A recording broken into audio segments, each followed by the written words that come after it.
Hello,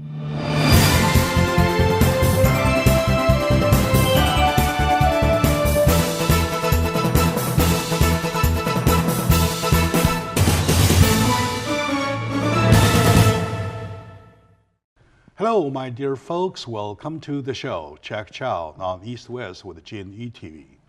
About a month ago, maybe even less than a month ago, I had this opportunity to talk to a bunch of creators.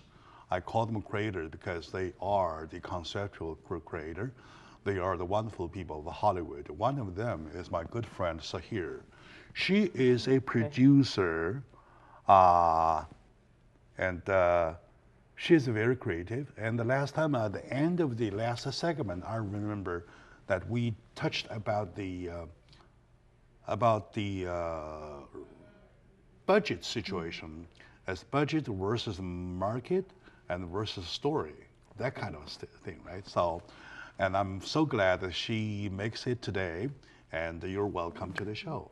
Well, thank you very much for having me, Jack. Sure, sure. Just to refresh my friends, please, say about yourself. Well, I do production in films as well as video games and other markets. Really, my big focus is actually helping creative people get their visions and actually pulled together into a workable item, whatever form of media that is. I see. So, I know that lots of people say in the whole area, the whole field, talking about film, the hardest thing, the biggest block, the biggest obstacle or challenge is where to get the money. Absolutely. Right? You have scripts everywhere. You can't even bump into something. Well, but money is the hardcore. So what's your comment about the get the right money? Just getting it in general, or?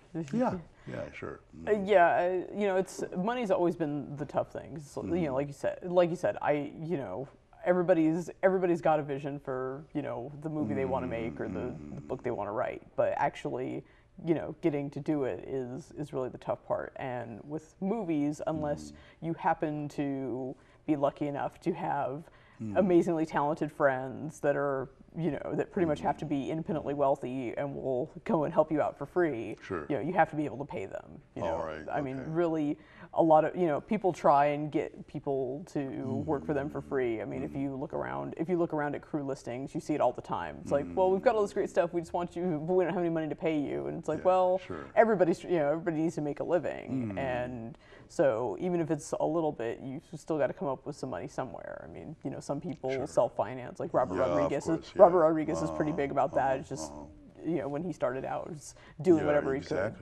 But but a lot of times, and then a lot of times, what people actually really dream of doing is being able to sell their scripts or properties to one of the major film houses or a TV network or one of those types of things. Sure. All right.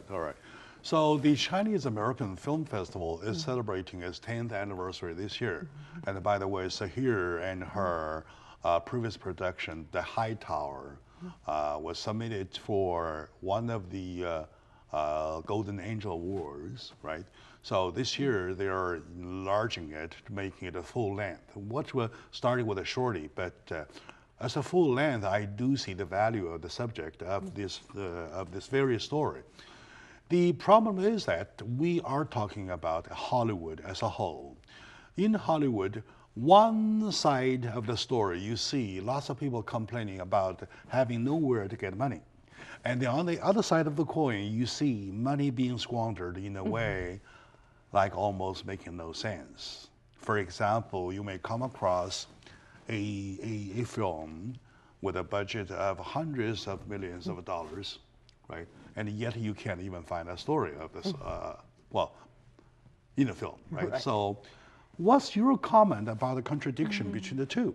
On one side, you see very, very those stingy dollars and pennies, and the other side, you see the squandering of the money. So what makes it? Well, I think it really comes down to what your focus is. I mean, the big money productions, as much as I like good stories and whatnot, I'm a business person, and so I understand why there's $100 million movies with very little story, and that really comes down to kind of reducing your risk of loss.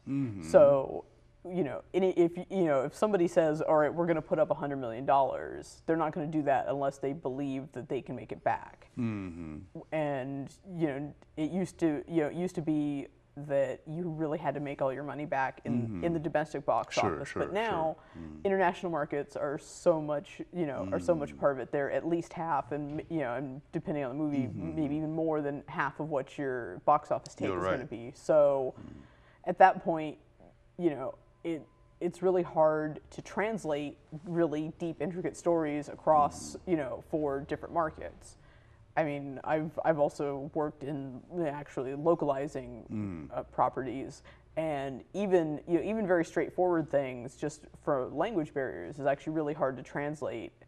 But then you also have kind of cultural cultural things that a story that really resonates with Swedish people may not actually be something that like Thais would get, even if it's good. Yeah, I it's see still, what you mean. Yeah, it's there's so really when you're looking at very big budget productions, I understand why they're making all these movies that that really are just fights and violence, because that translates. Punching somebody in the face is universal. You're talking about the story has to be on a broader span, right? To reach as many people as possible, as many groups of people as possible, rather than one, even though profound, just specifies to a certain group of people. This is what you're talking about, right? Right. Yeah. I mean, if you look at some of the very big Hollywood blockbusters, it's the stories are pretty light, but they tend to revolve around very well established archetypes. I see. They're stories that anybody can get behind. The big evil coming and people having to fight the evil, or whether it's whether it's aliens or whatnot. It's if you look at the stories, you can break most Hollywood blockbusters down into a few very obvious tropes, and that and that's something that because they're kind of universal stories. If you look at somebody like Joseph Campbell, who talked about universal stories, you're getting a lot of that. Yeah, I know what you mean. Of course, I'm not expecting to get the answers after this. I mean, I'm from you or typically after the show. And this is just a talk, a discussion between you and me and my audience is about how we can make things better. My problem, the thing that bothers me, is that either you face a problem looking for money, right? Or you see problems of money being more than sufficiently supplied, yet the story was kind of a disappointment. Right.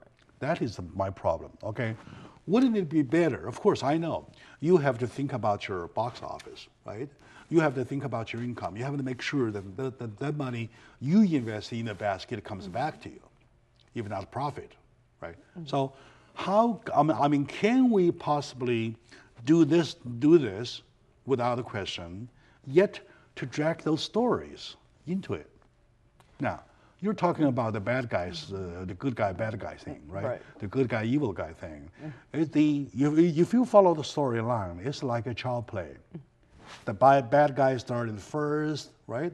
The good guys get in and fail the once, failed twice, and then at the end, the bad guy dies. So, what's your comment about that? Well, and aside from the kind of ease of storytelling there, it's also one of the film classes I took really made a very interesting point that really all blockbusters are kind of conservative. It's like you don't want people to go, if they're spending $15, last I checked, movie prices around my house was $15 to go see a movie. No popcorn, no nothing. So yeah, and that's not even IMAX. That's just regular seats. But you know, if you're spending $15 and you're probably not going alone, so you're probably taking, you know, your significant other, maybe your kids, to a movie, and you know, it's comforting. It's actually comforting to know that in the end the good guys win. That's why, you know, that's why in very big budget productions you're not going to see, you know, you're not going to see a lot of ambiguity about who is, you know, is the bad guy, you know, is the bad guy misunderstood or anything, because then that's kind of challenging. And you know, when you're going to, you know, you're going out Friday night to, you know, a cool movie, and you're just, you know, eating popcorn and, you know, having a good time, you know, that's, you know, there's a part of that. It's like, All right, you don't, okay. you know, and you know, I'm not saying you specifically, but as a general thing, people, you know, you don't necessarily want to be challenged in that point. So I think that's also part of where, you know, the studios are kind of conservative in what they spend money on, because it's like, okay, well, are people going to walk out of this movie saying, this is really cool, and did I feel good walking out, you know, did I feel good that, yeah, it's like, you know, justice was served, you know, like, you know, Captain America won again, or, All you know, things like that. So there's, you know, so the bigger the budget, the more conservative you're going to be, because you don't want, you know, because if you challenge people and you guess wrong, then the first weekend people are going to walk out of that movie going, man, that was a downer. And they're going to tell their friends that was a downer, and that's going to hurt you. And that's going to hurt you week after, you know, the next week, when people are like, well, I kind of wanted to see that movie, but I heard it was kind of a downer, so I'm not gonna go see it. Well, market concern is one, but the industry is the other. So you're talking about literally, you're talking about getting to a point you to massage people. You massage their mind. That's it, right? So in life, you mentioned about ambiguity, right? So in life, there is black and white, and most of the time, 99% of the time, it's in the gray area. Right. You don't see a bad guy with a badge like that. I'm a bad guy I am like that. So how far are we from reality? Let's take a short moment out. When we come back, we'll continue to find out what is a job for the producer you know, I mean, producer and the whole filmmakers, to find out the right film for people, while entertaining, and still we have a societal obligation to do. So that's my point. So stay with us.